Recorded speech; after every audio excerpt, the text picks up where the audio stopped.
This episode is brought to you by Progressive Insurance. You chose to hit play on this podcast today. Smart choice. Make another smart choice with Auto Quote Explorer to compare rates from multiple car insurance companies all at once. Try it at progressive.com. Progressive Casualty Insurance Company and Affiliates. Not available in all states or situations. Prices vary based on how you buy.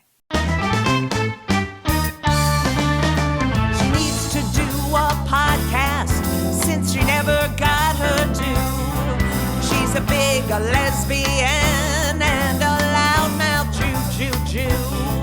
With her gasket always ready to blow. You're listening to Judy's show. Who? Judy show. Wait a minute. Who are you talking about? Oh, she's an asshole. What is wrong with you? Oh, you suck. So long. Fuck off. Hey everyone, welcome to It's Judy Show, and I'm your host, Judy Gold. And I love my theme song. And this is my theme song with just music and no vocals. And I loved it. And I said, you know what? I'm going to do my opening with that playing in the background. And you know what I did? Just that. So here we are. It's Judy Show. And welcome. I hope everyone had a wonderful last birthday of the United States before the United States goes into hospice care. Okay? Anyway, it is the second week of July, and I love the summer, and I have lots of gigs. Let me just tell you right now, on Thursday, I am going to be at the Milton and Betty Katz Jewish Community Center in Margate, New Jersey.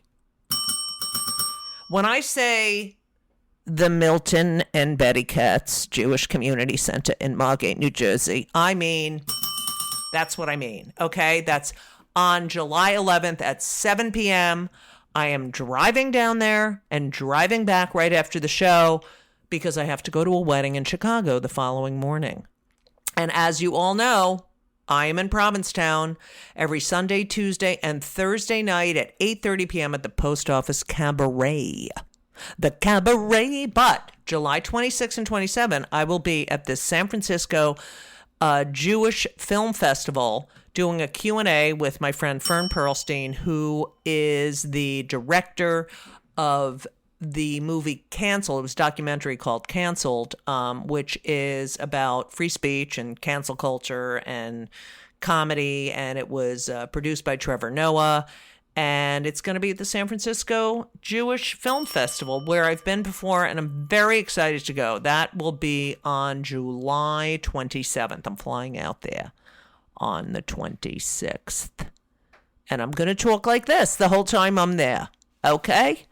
Anyway, it's been quite a week. I was trying to be less on the phone and dealing with this shit, but all you hear about, it's all you hear about is Biden too old, Biden too old, Biden too old. And it's also, yeah, I think we all know this is all I have to say. And then I'm not even going to say anything. But here's what I have to say. And I'm sure Elisa does not agree with me, but here's the thing. You voted, if anyone who voted for Biden-Harris voted for the Biden-Harris ticket, knowing that Biden could drop dead at any point and Harris would have to be the president. That was the ticket that you voted for.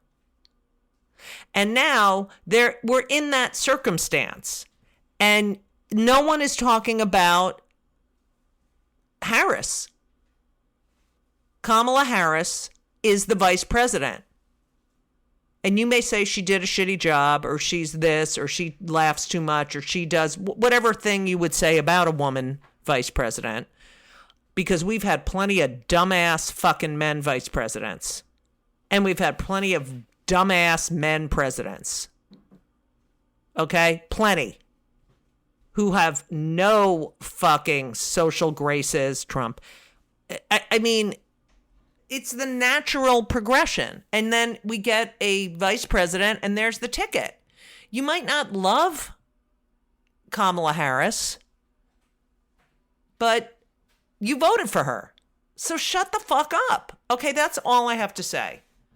If Kamala Harris was named Caleb Harris, would we be even having this discussion? Okay, that's all I have to say about that. And look, yes, there are problems. There's problems with she's not, I don't agree with her and everything, but she will fight for women's fucking health care. She will fight for that health care.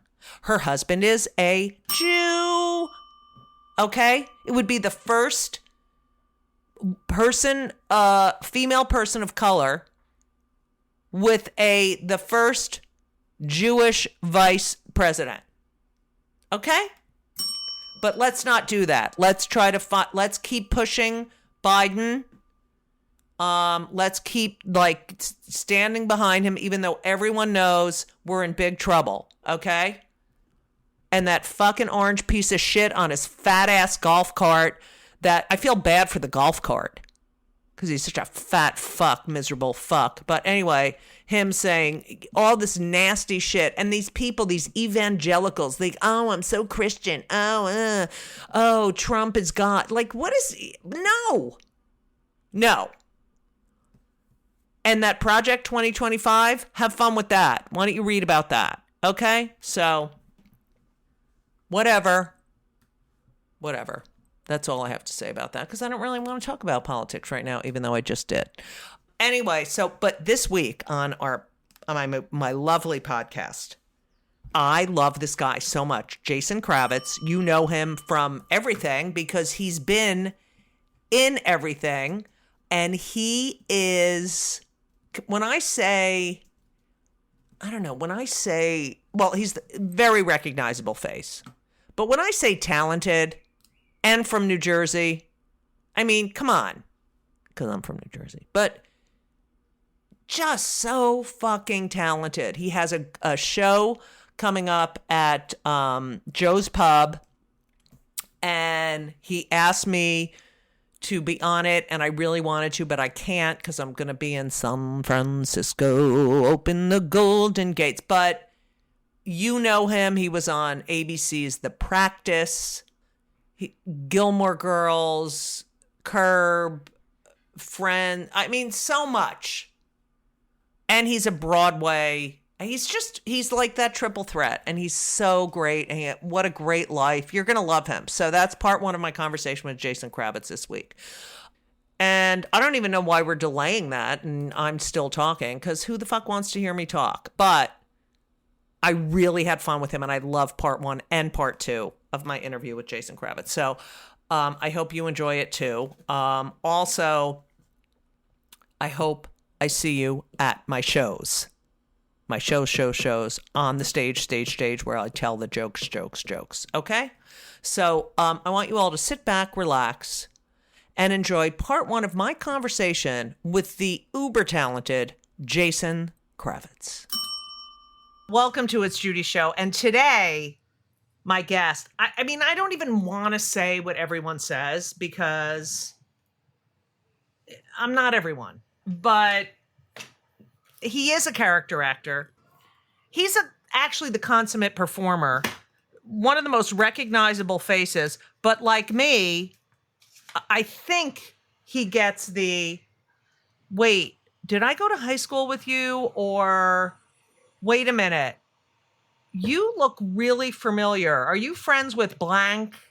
Or the worst one, are you Lisa Lampanelli? Which I look nothing like Lisa Lampanelli, okay? Anyway, the uber talented, and I'm going to say uber successful, because according to me, this person is uber successful. Jason Kravits is here, ladies and gentlemen, and they, thems. Thank you, Judy. It's good to see you. It's good to hear you. I haven't talked to you in a long time. Oh my God, it's been forever. I'm wearing my old glasses for you. Wow, I forgot to change my glasses. It doesn't matter. Listen, it's Jason. the only way I'd recognize you. It's the only way I know who you were. Jason, we have a lot in common, except my life is an open book. I do deep research on my guests, and to find out all of your siblings' names is a fucking nightmare. You should have just called me. I'll tell you. No, I like to surprise. I like to surprise. Let's just start at the beginning. Let's start at the very beginning. That's a You perfect are, place. yeah, it's a very good place to start. Very good. I mean, look, when you think about how you learned, you learned your ABCs, Yeah. and then you learned 1, 2, 3. Hmm. You're not going along with this. And then doe a deer and et Yeah, cetera, et cetera. Yeah. yeah, female deer actually, who cannot get an abortion. A Not in female this deer country. who was not allowed to get an abortion in Alabama. Ooh. I know. Yeah. Tell me about Okay. So Jason, we were both born in New Jersey. it. I didn't do a deep dive on that. We're in New Jersey. I was born at Beth Israel Hospital in Newark. Oh, that's not cool. Yeah. And then we lived in Elizabeth. Okay. I had That's the cousins in Jew Bell. Elizabeth. And then when I was almost 6, we moved to Clark, New Jersey. And that began the end of any self-esteem I was developing or any love of humanity or positive thinking. Okay. That's where it all ended. But so what I've gathered from my Yeah. research is Mm-hmm. Stuart and Paula. Is that correct? That's correct. Ding, Stuart ding. and Paula Kravits, parents. Yes. Garth, brother, Yes. although not a Jewish name. Strange. Sister, Vicky. Yes. Wow. Oh my God. No idea. The third sibling. Wait, There's fourth. a third sibling. Yeah, I know. No idea who that is. My But third sibling, my fourth. Yes, that was okay, Marcy. That fourth. would be Marcy, the oldest. My older sister, Marcy. Wow. I Yeah. can't. She's nowhere to be found, Jason. That's strange. I thought she would be findable. Marcy. Well, she's been married a long time and doesn't go by Kravitz, so it's very hard to find that. I guess. That's And probably the why. spelling of Kravitz, not your usual Not Kravitz common. spelling. And I honestly have no idea. I do know when it happened. I don't know why it happened. Okay. Yeah, my grandfather decided to go from a Z to an S, and there's no particular Well, rhyme or reason. can we all assume it has something to do with the assimilation of the Jews? I'd like to think so, except, for business, my grandfather was a furrier in New York City. He was in garments for a long time, and he was a furrier later in life. And he changed his last name for business purposes, not legally, but for business. He went by King. And I thought that was because it would be a little less ethnic. But, Hyman King, I'm not sure you're fooling anybody. Yeah, you can't with the Hyman. Hyman. I don't think it was that. Yeah. It was strange. He went from a Z to an S, but not all the time. And then my father just used the S, and that's been the bane of my existence in explaining my name to people for decades since. Well, I'm so glad I could bring that up. Hyman's coming back, that name, I heard. Just kidding. Oh, please. As long as it's the name and not the person. Yeah, God. Sorry about that. Hyman can stay. Yes. So when you were 8, you moved to Maryland. And your father was very into community theater. Yes. And he worked for IBM, and he was into community theater. And you are sort of like the Von Trapp family singers, except Jewish. And you and your 3 siblings help out at the theater, work at the theater, and perform at nursing homes. Correct. My mother used to volunteer at nursing homes, and the 4 of us would go and sing for the old folks at the home. I am a child of a lot of nursing homes. So I've been going to nursing homes since I'm a very little girl. My parents were older when they had me, and my grandmother was born in 1896, and then her sister, Martha, I think was born in 1892. So we used to visit her in the nursing home. Then eventually we visited my grandmother. And I've been going to nursing homes my whole life. And then, unfortunately, my mother ended up in a nursing home. Anyway, how do you think going to nursing homes as a kid affected you as an adult when it comes to elderly people? Or Well, did it my not? mother was the impetus for this. My mother did a lot of volunteer work. She didn't necessarily have at that time relatives in nursing homes, but she just wanted something to participate in, and she volunteered at the Hebrew Home of Greater Washington, and you know it. You've heard it. It's popular. And we were performer kids. I don't know why. My parents weren't necessarily performing. Neither of my parents were particularly adept at singing, but we all sang. We liked to sing and play guitar and play piano. And when we started going to the nursing homes, it just became a recognition of the humanity of people who seem to not forgotten about. They obviously weren't forgotten about, but you know, a lot of them were not fully there still. Yeah, at that point, a lot of them were gone, and songs and music really brought a lot of connection for them. So we would do. We were doing modern song. We were doing Up, Up and Away. But we Oh, were also I love doing that. You Are My Sunshine. And we were doing songs from the 20s and that era as well. So, and show tunes and everything else. So just being able, and we'd go around and hold their hands at times. Oh And my God, I love your mother.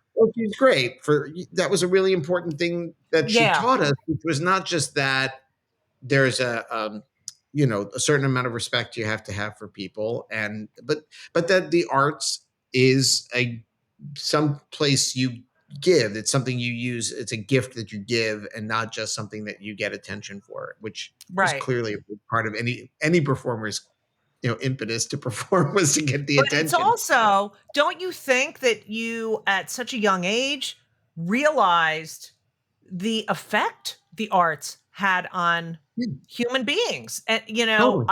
Yeah. yeah, I don't think, I mean, you just went to Washington, D.C. with the Creative Coalition to lobby for funding. I did that last year. And you Oh don't, yeah.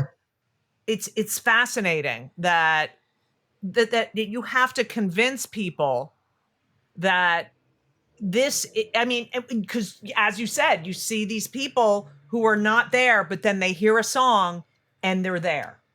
Yeah. Can I tell a quick story about that? Oh About the my God, Creative Coalition trip? Jason. Yes. The one of the and Laura, your producer Laura Vogel, was in my group of people who went office to office, and of course you're going to visit these congressional offices. None of the Congress people were there that night that we went, the day that we went, but we're talking to staff members, and so I did a little research. And you realize that a lot of these people who are against arts funding aren't necessarily against the arts. What they are is against public funding for the arts. They'd rather it be privately funded. And when you actually go to these districts, especially Republican districts who, are the least likely to support arts funding, and you explain to them specifically like what's going on in Lubbock and outside of Lubbock that is being that the arts that the NEA is funding, and that it wouldn't get funded privately. No one's going to fund Moonlight Movies for the town of 400 that's 100 miles outside of Lubbock. No one is going to fund arts, how using arts to connect with Alzheimer's patients at Texas A&M. That's an NEA funded program, and that should be government funded. And government funding goes to every little community, and a private company is not going to want to invest Right. in that or put their name on something for that. It's not worth their time. So just letting them know how important arts are to their community, to every community, seems to be an effective way to reach people. And I really believe in it. I really believe in it. I was a beneficiary of it. Oh, Montgomery I County know. Mayor. It's very personal for you. I know, because when you were 13, you were cast on this show on PBS called Powerhouse, which was about, you know, pubescent kids dealing with issues, and it was your first TV acting job, and it was canceled after Reagan cut funding. That's exactly right. And so, you know, it's, you know, to try to tell these people how impactful being involved in theater is, and being represented in the arts, and being able to tell your story or hear a story that resonates with you is so fucking important. And I remember we went into one senator, Republican, you know, because you have to go to the Republicans because the Democrats are all like, fine, you know. And we went to this Republican senator, and he starts saying, you know, you don't have to convince me because I was the lead in The Music Man when I was and I'm like, of course you were. You're a big shyster, and you're the lead in The Music Man, and that was the like most exciting part of your career. And now you're, you know, it was all about him, you know. But to convince these people that, like, I work with Primary Stages, which is a theater company, and I teach at their school, and they do this program where they bring kids from the outer boroughs, from up neighborhoods, into the city to see plays. And for so many of these kids, it is the first time they're ever in a theater. And I had them come to my solo show, which was all about free speech. And I curse a lot. And they were fascinated. And I thought, oh God, they're going to hate this. But they felt empowered. They asked questions. I told them about all the different jobs there are in the theater. So, you know, well, I don't know if you're going to get to this in my bio, but knowing you're going to get down to my shoe size. Well, I'm going to go with 9. I'm going to go with 9. No, you're a little. It's a little south of that. You know. Wow, 8? Yeah, man. I'm a. You know.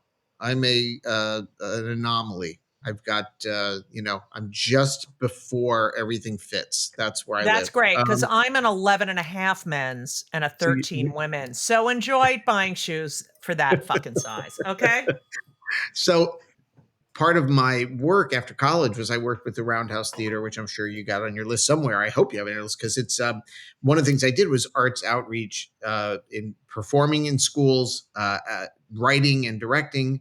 That was what I did in my 20s, and going in and doing residencies with special needs kids and kids who were in dangerous circumstances, and using the arts as a way to teach, but also teach expressing themselves. And it became a really integral part of what I started doing in with my life, you know, which was using arts with a purpose. And I'm still a big advocate of that. Even if I can't do it as much now, I still think it's really important.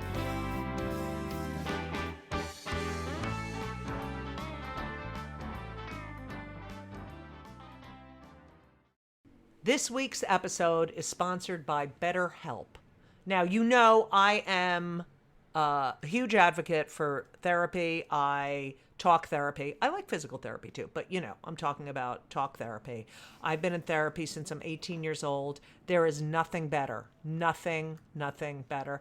And it is a stressful time. You know, we just had an election. It's the holidays, and we're going to have to spend family time or not spend family time. It's a decision you might make in therapy, because therapy is really the best way, the only way to process your feelings, anxiety, depression, everything. I've been doing it for over 40 years. I know what I'm talking about. So if you've been thinking about starting therapy, if you thought about it for years and just didn't do it, please give BetterHelp a try. It's entirely online. It's designed to be convenient. It's flexible. It's suited to your schedule. You go to betterhelp.com/JudyGold. You fill out a brief questionnaire. You get matched with a licensed therapist, and you can switch your therapist at any time for no additional charge. I've done that multiple times in my life, switch therapists. It works. It works. And I know a lot of people who have used BetterHelp, and they love it. So find comfort this December with BetterHelp. Visit BetterHelp.com/JudyGold betterhelp.com/JudyGold today to get 10% off your first month. That's BetterHelp, HELP.com/JudyGold. You're welcome. What was it like? I mean, coming from a family of depressed, anxious, and probably on the spectrum people, very smart, but a lot of angst and whatever. What was it like being in a home where, I mean, I don't know if it was joyous, but the fact that the four of you are performing together. I mean, did you get along all the time? Was it just like, hey, let's all meet in the living room and try out some new tunes? Oh God, no, no, no. It was hyper. It was a hyper place to be. And I say that specifically about my brother and I, who were the middle two. There was so much energy. And I don't know if you got this in your research, but my younger sister, Vicky, is Yeah. adopted. So she had the arts in her somewhere in her environment and in her genes, but she did not have the level of energy that my brother and I specifically had. So she used to hide in her room half the time because we were just too much for her to take. And boy, she was the victim of pranks. She was, it was just too much. We used to sit at the breakfast table, and she would wall herself off with cereal boxes. So oh my God, I love her. We would try to tease her over the boxes. Yeah, it was not a thing. And my older sister was she was more maternal, and then when we were younger, she took care of us a little bit. And then when she got to teenagehood, she was like, "Screw you guys, I'm moving to the basement, and I don't really want you to come down." Yeah. You're Greg Brady moved to the attic. Yeah, like Greg Brady. Yeah. It's like, I don't want to talk to you people. You annoy me. So there was a lot of energy and a lot of yelling and a lot of loudness. And Judy. And Judy. That was something, we actually learned my younger sister, this took years for me, or decades for me to figure out. But my younger sister, Vicky, we adopted her when she was 3 months old in New Jersey in 1971. And she's Black. So that was like not a thing back in that time. But if we adopted now interracially, when you adopt now interracially, they say you are now an interracial family. You have to understand yourself as having pieces of a lot of different cultures. In 1971, it was like, yeah, we're doing this. Welcome to our big, loud, Jewish singing, performing family. You get to be one of us. And she was like, ah! So, we talk about it and laugh about it now, but it was a lot for her. And so I didn't even realize it until much later that how inundating we were. And we were probably inundating for a lot of people besides my family. We were out there performing, we were loud, we were proud, and it took a long time to mellow after that. Was it, how did your community react to your sister who didn't look like you and was a different race? Was it, I mean, in the 70s, I can't imagine that could have been easy. Did you feel protective of her? I mean, people are so judgy, Well, listen, I was 4 when she was adopted. So I was very proud of not only having my sister, but this is my sister and she's Black. And I was very proud of that. And I know my parents lost friends, family members. Yep. Are you fucking kidding me? They could not believe, and I believe, generally speaking, they could not believe what my parents were doing to the other 3 of us, that they were going to make our lives so difficult by doing this. And this is why Hyman can stay where he is. Yeah, Hyman can go fuck himself with a fur. Yeah, pretty much. So with a mink. There was that. There were people in my family that were resistant at first to the idea, and it still rubbed everybody the wrong way. And there were people in my parents' community that just were like, no, this is inappropriate. And they lost friends over it. And then it was terrible. And then we moved from Maryland, and we moved into kind of rural Maryland where there was. Did you move from racist New Jersey to Maryland because of your sister? No, we moved because my father worked for IBM, which stands for I've been moved. So he was basically moved out to the government, more government focused work for IBM, which was near where we grew up.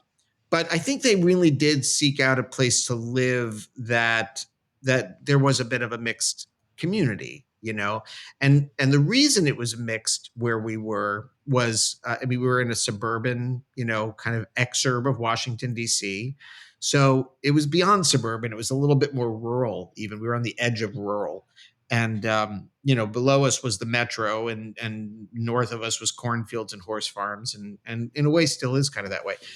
We had people who worked for. There were a lot of people who worked for embassies, so there were a lot of people of different races in the school. But also that area had people who had were descendants of slaves from 150 years before. So, it was a real interesting mix of people to be raised in. However, we did go to Temple, and Temple was not mixed. Temple was pretty damn white, liberal white, suburban white, but still, I think my sister, who is, like I said, did not get the outgoing gene. She was shyer.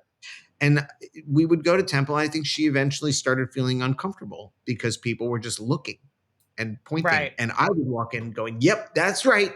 This is my sister. You got something to say about it? You got to say it to me. You're going to have to deal with me. And she was like, oh my God, I don't want to be here. So she expressed that to my mother, and my mother was like, well, I don't want to go either. So they stopped going. And then we were like, we don't want to go either. And then we all stopped going. No. So you were bar mitzvahed? I got bar mitzvahed, and my brother got bar mitzvahed. And then it was just like, you know what?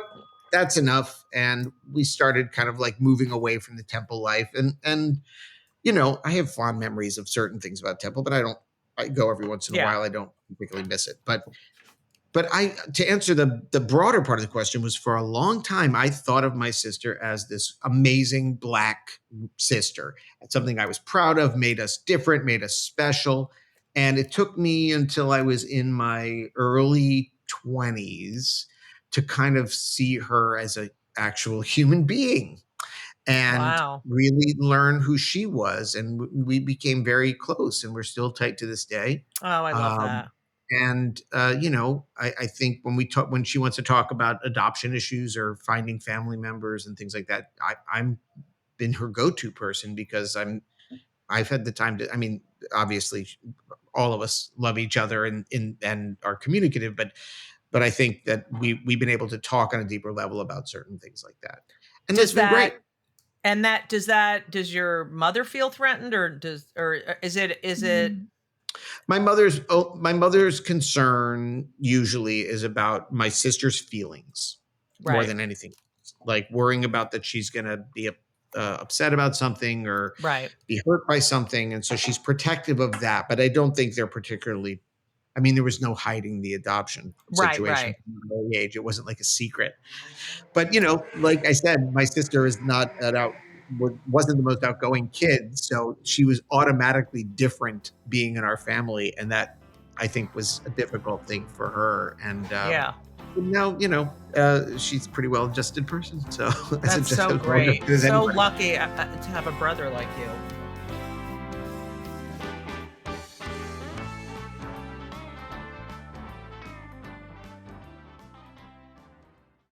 When you think about businesses that are selling through the roof, sure, you think about a great product, a cool brand, and brilliant marketing. But an often overlooked secret is actually the businesses behind the business, making selling simple. For millions of businesses, that business is Shopify.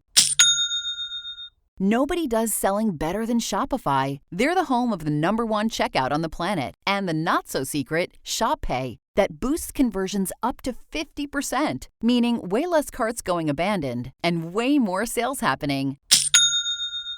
So if you're into growing your business, your commerce platform better be ready to sell wherever your customers are scrolling or strolling, on the web, in your store, in their feed, and everywhere in between. Businesses that sell more sell on Shopify.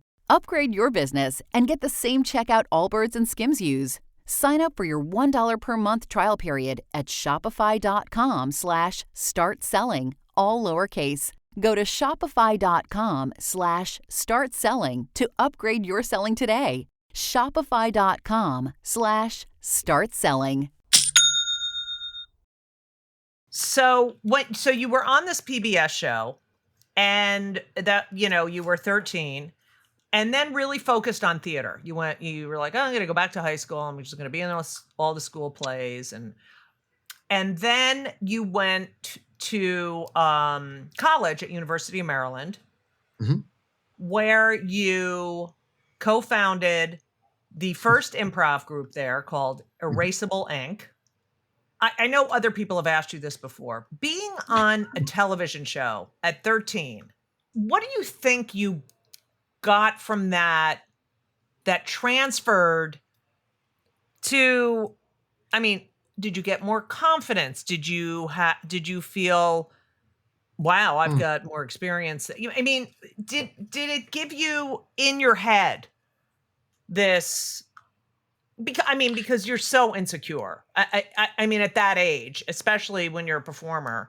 I know that when I started doing stand-up at 19, I was fearless because I didn't fucking get it. I was like, I'm going to be on the Tonight Show in 2 years. I was hanging out in these clubs, seeing, Carol Leifer and Jerry Seinfeld and Larry David and all these amazing people who had Elaine Boozer. I'd seen them on TV, and I thought, oh, so I just got to keep doing this, and then I'm going to be on TV. Right. But you were already on TV. Let's be clear. Being on TV, I was working in Washington, D.C., and I never stopped going to school. I would be like 2 weeks on, 2 weeks off. And actually, it was like seventh grade. It wasn't a hard – I was able to get by without the grades dropping. My parents were pretty good about making sure that I kept up. And I think I knew from a much earlier age than that this was kind of what I wanted to do. So it was kind of just validation of that.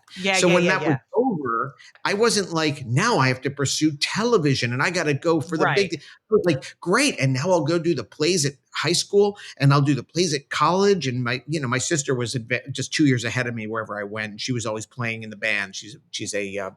Now she's a music director, but she was always an accompanist for things and always involved in the musical end of the musical theater part. So I knew people that were in high school when I got there. I knew people in Maryland when I got there.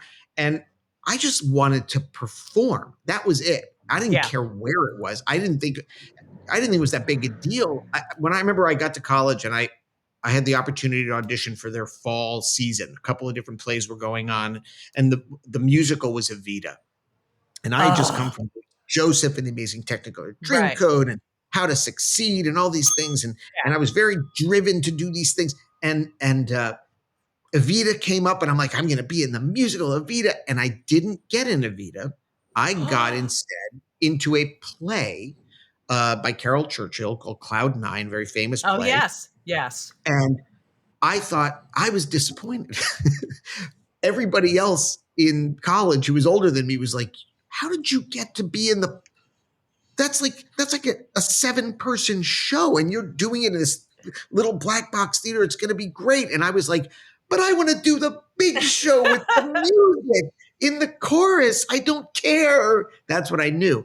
And it was a total education for me to go in a different direction. Go, oh, this is more of a drama. I have to – oh, wow, this is different. So – I just liked performing and there was never enough to satisfy me. So that's why I was part of the group that created Erasable Inc. We had been somebody in our class knew people from Yale and they had a very famous improv group started by Del Close called the Purple Crayon. And they brought their show to us in Maryland in this little, to a little state school or big state school. And when they left, we were like, we have to do this. We need to perform more. So while everybody else was like, I really want to go to the bar. I really want to go to the game. I want to go to the party and get just smashed. I was like, but can't we just instead do some theater games? And we'll do that. God, that's hilarious. Until midnight. It'll be so great. That's who I was. You were such a nerd. I just could never, I was so love geeky. that. That was my thing. So I was like, I didn't care if I was on TV or in. Right. I just you just wanted to be. You wanted an audience. That's it. Yes, I get it. pretty much. I get it. Literally But did you? They called me Jason. Where's the stage, Kravitz? Oh, I love that. Yeah. I love that. So, all right, and then I'll be off this topic because it fascinates me, child performers. But did being on a TV show? Yeah. Did it? You know, I remember I did my first guest star. It was on Roseanne, and I looked at that sofa as a child who was addicted to sitcoms. I mean, I was just the biggest Norman Lear fan. I mean, my phone ringer is the theme to the Mary Tyler Moore Show. Did it lose a little bit of that make believe innocence when you did that TV show? No, I loved it. I loved showing up. I loved being on set. I loved being around the cameras, and it was a lovely group of people to be around. You know, I was one of the two youngest people on the set. There was another actor who was my age, and everybody else was slightly older than me. The rest of the cast, and maybe even more than slightly, but the group that was the family that built, as happens in a television show, the cameramen and the directors and the designers became a real family for me, and I couldn't wait. That's why people don't understand that. You know, so many actors, they'll go away to do a film or something, and you are so insulated, and it's such it's an immediate, intense relationship for a finite period of time where you're really only existing with these other people. And that's why people have affairs and leave their wives or husbands, and then it doesn't last because then you have to go back to shit show land. But it is a family. Did you watch the Nickelodeon? Oh yeah. Yeah, I didn't have that experience. Yeah, I know. But what were you thinking? I was thinking, horrified. I was thinking, no surprise. You know, really. In this town, it's been a open secret for so many years, and so many people have been talking about it. Not just Corey Feldman, but so many people have implied it. There was that clip. Did you see the Shirley Temple clip recently? No. Oh my gosh, Shirley Temple talks about going with her mother to MGM. They were talking about shooting a movie with MGM as opposed to Fox, where they had been.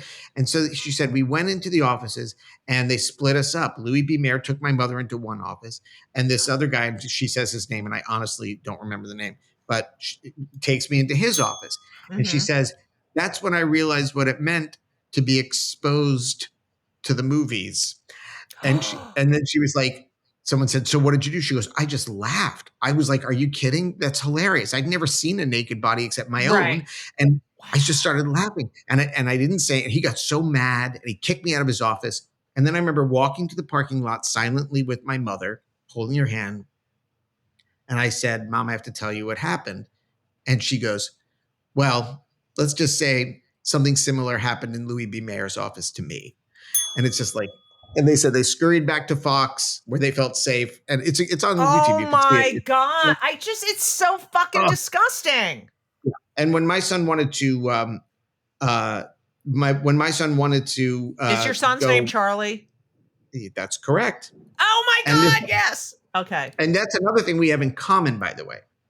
I believe my son went to high school at the same school that your kids went to high school. Is that correct? Possibly? Beacon? That's correct. No way. Yeah. Were they together? How old is Charlie? Charlie's 22. Oh, so he went with he went with Ben. I'll ask him. Okay. I haven't mentioned it. But where did Charlie go to college? He's still in college. He's at Drexel. Oh, yes. They're doing great with the Jews, by the way. Just want to say. Yeah. I asked him, does he see anything? And he's like, I haven't seen a thing. I just read this thing that said they just want all the Jews off the campus. But yeah. So far, he doesn't live on campus, so it's okay. Okay. Go, Charlie. That's so funny. I'm going to ask Ben. Okay. Oh, yeah, God, definitely. We have so much. So much. Yeah. No, I totally forgot. Story. Yeah. I mean,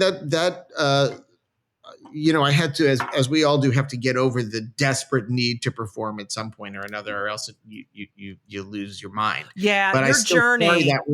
I still carry that creative kind of like what it did for me working at that age was allow me to believe that there was a purpose for my creativity and that I shouldn't ever shy away from it and think it's not worth sharing. And I've had this conversation recently with friends of our age who are not in the business. And, they're like, yeah, I wrote some music, but I don't really want to play out because it's just getting people there. And I'm like, you have to. I don't care if it's in your living room. You wrote something. You wrote music that came from you. It's your responsibility to share it. That's what the world needs more of. So don't think of it as like self-indulgent. Think of it as this is you're giving the world a gift. You have to. Right. I really believe Do you that. ever, I have this, look, I followed my dream. I'm like you. I needed a stage. I needed a microphone. If I had a microphone when I was in high school, like I have always had a microphone. And so I brought it to college. Anyway, I followed this passion because honestly, after I told my first joke, I was like, there is nothing else that I can do. I will die if I don't do, and I still believe that to this day. And then, so we have us, and then you have kids, and you go to Beacon, and you see all these parents who are wealthy, and I'm a hedge fund, and we're taking a safari over the Christmas break, and then we're going to Beacon, and I'm like, why? Well, I'm just waiting for my next fucking gig, and then those people now in their 50s, 60s are like, I always wanted to be this and and it's like, fuck you. Did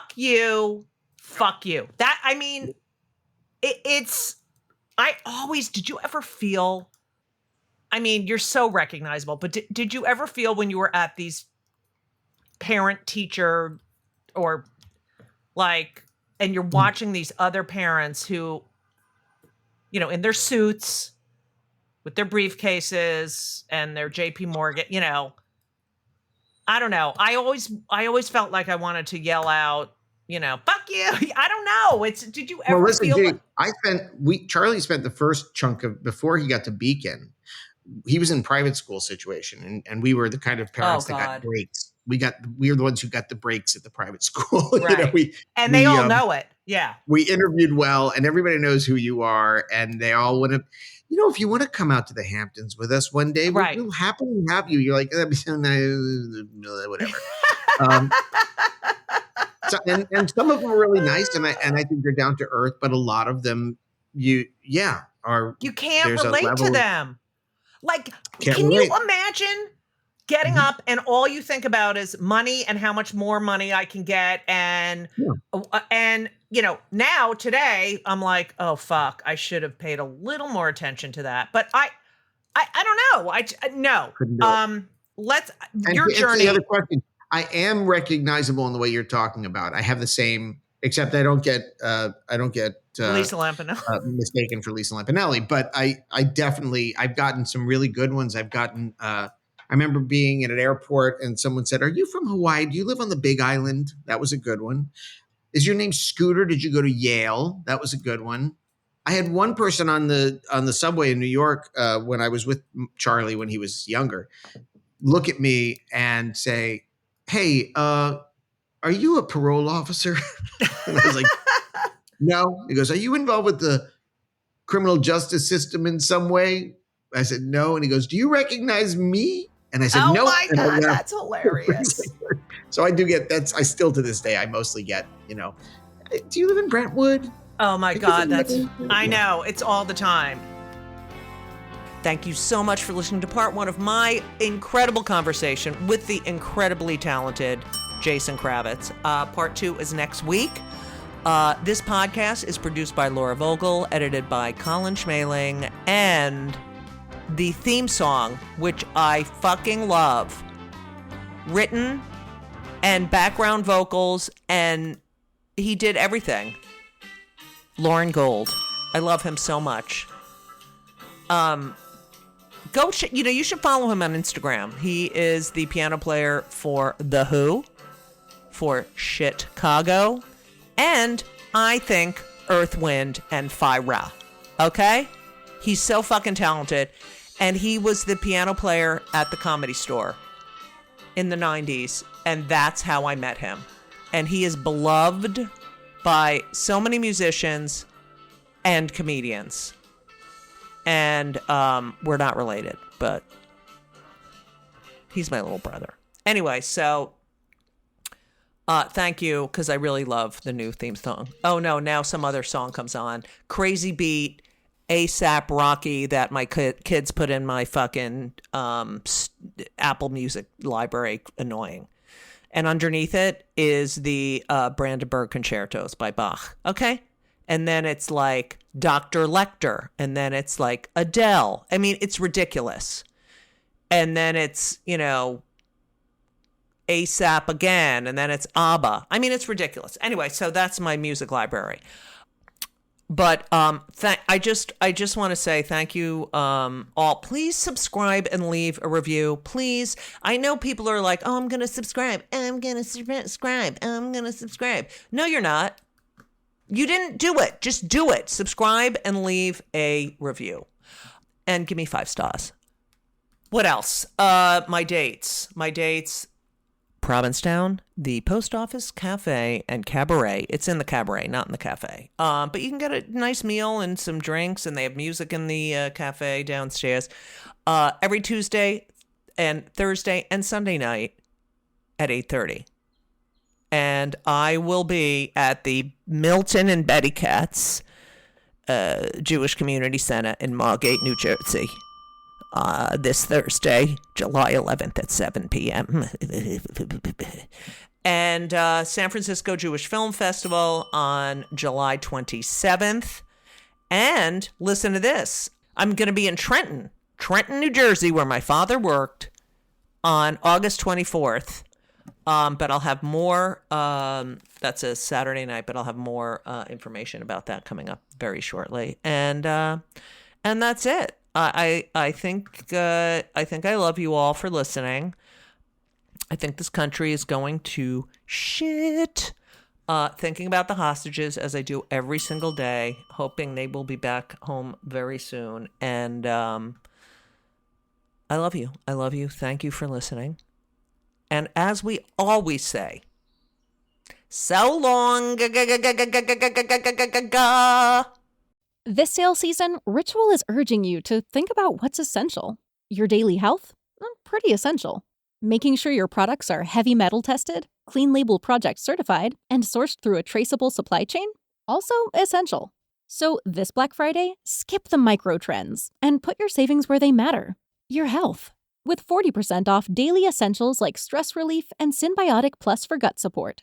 Head to ritual.com/podcast and shop responsibly.